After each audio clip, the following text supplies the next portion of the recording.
प्रिय पारद साधकों,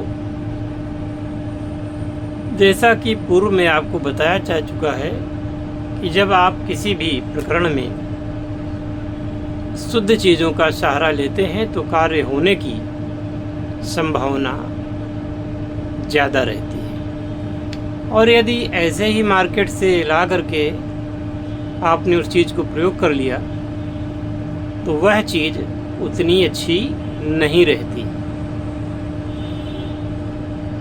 और हम ये चाहते हैं कि आपके कार्य सफल हों, सिद्ध हों।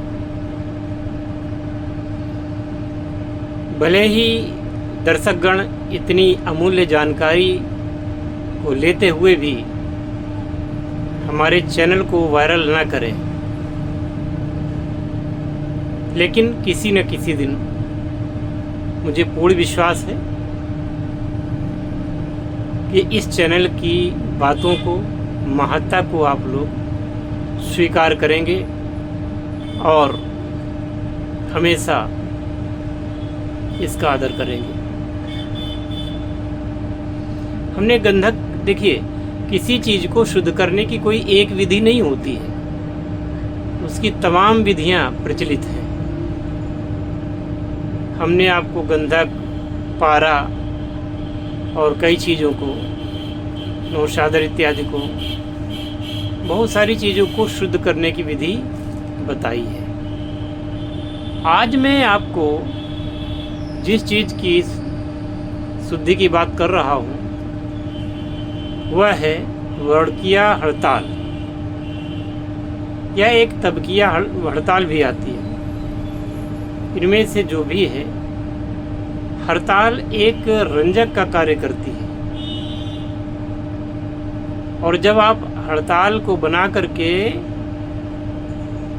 रंजन क्रिया वगैरह करने का प्रयास करते हैं तो वो काम नहीं करती और आप विचलित हो जाते हैं।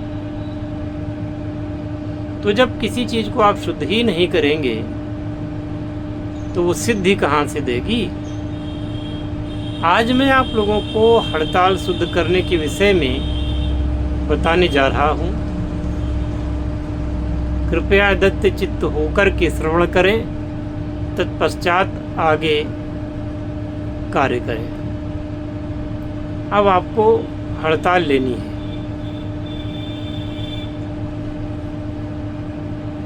100 ग्राम हड़ताल ले लें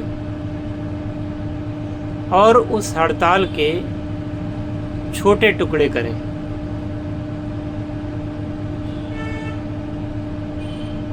मतलब 1-1 सेंटीमीटर के लगभग चने के आकार के टुकड़े आप इसको करेंगे। और करने के पश्चात कपड़े की एक पोटली में इनको बांध लें। ठीक है। अब आपको क्या करना है, 1 किलो चूने को पानी में भुजा देना है। तो पानी कम से कम आपका होना चाहिए 3 किलो। जब यह पानी और चूना शांत हो जाए तो पानी को निथार लेना है। याद रहे कि उस पानी में चूना नहीं आना चाहिए। जो चूने का पानी बनाएं वह चूने का पानी बिल्कुल सफ़ेद होना चाहिए, उसमें चूना दिखना नहीं चाहिए, पारदर्शक होना चाहिए। इसको आप कपड़े से छान लें और इसको किसी मटकी में पानी को डालें। पानी को डाल करके उसके भीतर ये पोटली को लटका दें और ऊपर से ये लटकी रहे और नीचे से आपको आग देनी है। तो ये दोला यंत्र बन गया। इस दोले यंत्र में आपको 24 घंटे मंद आग में पकाना है। यानी कि चूने का पानी खौलने नहीं देना है। खौलेगा तो फिर जल्दी ख़त्म हो जाएगा। और तब तक जो वो आपका चूना है उसमें भी और पानी डाल के रख दें। पहले से जब पानी डाल के रखेंगे तो जब ये पानी कम होगा तो नया पानी उसमें छान करके आप डाल देंगे। यानी 24 घंटे तक पानी कम नहीं होने देना है। पानी कम हो जाएगा तो फिर आपका दोहला यंत्र बिगड़ जाएगा। ऐसा करके आप जब पका लेंगे 24 घंटा, इसके बाद में दोहला यंत्र बंद कर देंगे। और याद रहे ये मिट्टी के पात्र में ही करना है, किसी और चीज़ में नहीं करना है। फिर ये आप अपनी पोटली खोल करके और ये निकाल लें। हाँ, इसमें सावधानी ये रखनी है कि जब भी मैं कहता हूँ पानी, तो ये मत समझ लेना कि तालाब का पानी, कुएं का पानी या नल का पानी या सप्लाई वाला पानी आप डाल दें। पानी का मतलब है हमेशा मिनरल वाटर, वो पानी या डिस्टिल्ड वाटर। मिनरल वाटर भी न लें, डिस्टिल्ड वाटर लें। क्योंकि जैसे आप देखते हैं कि जगह जगह आप जाते हैं तो पानी का स्वाद अलग अलग होता है। कहीं पानी का स्वाद मीठा होता है, कहीं खारा होता है ना। कहीं का आप पी सकते हैं आराम से, कहीं का नहीं पी सकते हैं।